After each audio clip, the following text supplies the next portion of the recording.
Episode 5 of Gachiakuta, titled Raiders, dives deeper into the gritty, trash-laden world of the Abyss, where Rudo, our determined yet struggling protagonist, grapples with his newfound role among the cleaners.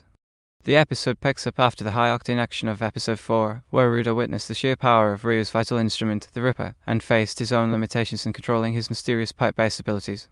This time, the narrative shifts to Rudo's internal turmoil, setting the stage for a pivotal moment in his journey. The episode opens with Rudo sulking, disheartened by his perceived uselessness during his first field mission.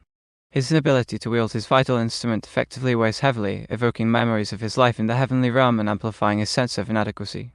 The cleaners, however, receive a new assignment to retrieve a living person who has fallen from the sphere, a mission that piques Rudo's interest as it might offer clues to returning home. Despite his self-doubt, he joins the mission, driven by a faint hope of uncovering an answer. The mission introduces a new layer of tension as the cleaners encounter the raiders, the group whose motives remain shrouded in mystery. A standout moment features Zanka, voiced by Yoshitsugu Matsuoka, showcasing his fluid mastery of his vital instrument, a display that contrasts sharply with Rudo's struggles and underscores the gap in their abilities. Meanwhile, a cloaked figure from Episode 4's cliffhanger continues to loom in the background, interrogating a survivor about the spheroid term tied to Rudo, hinting at a larger conspiracy. The episode's atmosphere is a blend of gritty action and introspective melancholy, with the polluted, junk-strewn landscapes of the Abyss amplifying the stakes of Rudo's quest for redemption and purpose. Studio Bones delivers another visually striking episode, though Gachiakuta Episode 5 doesn't quite match the explosive spectacle of its predecessor. The animation shines in key action sequences, particularly Zanka's fluid combat scene, where his vital instrument moves with a balletic grace that feels like an extension of his body. The choreography is crisp, with dynamic camera angles that capture the chaotic energy of the Abyss's trash-strewn battlegrounds.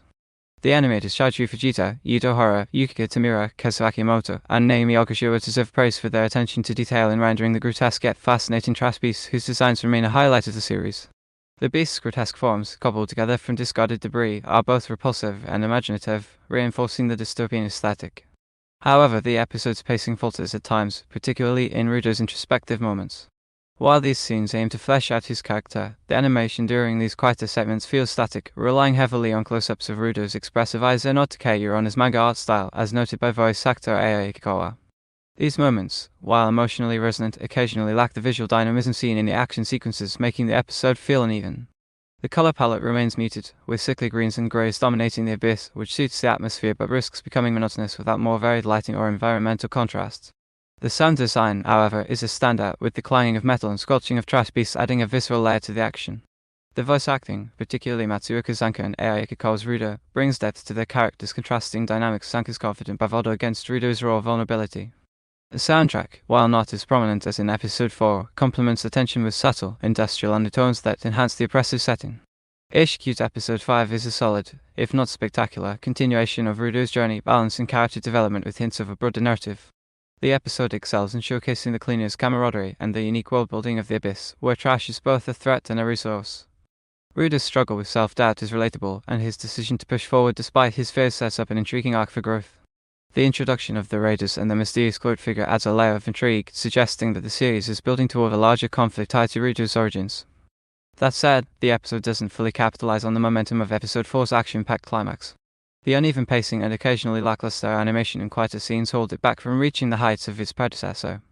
Still, the potential for Gachiakuta to evolve into a standout shonen remains strong, especially with Studio Bones' track record and the rich source material from Kei Urana's manga, which has 15 volumes of content to draw from. Looking ahead, I hope the series leans harder into its unique premise trash as a metaphor for societal outcasts and explores the cleaners' hierarchy and the spheroid mystery with more depth.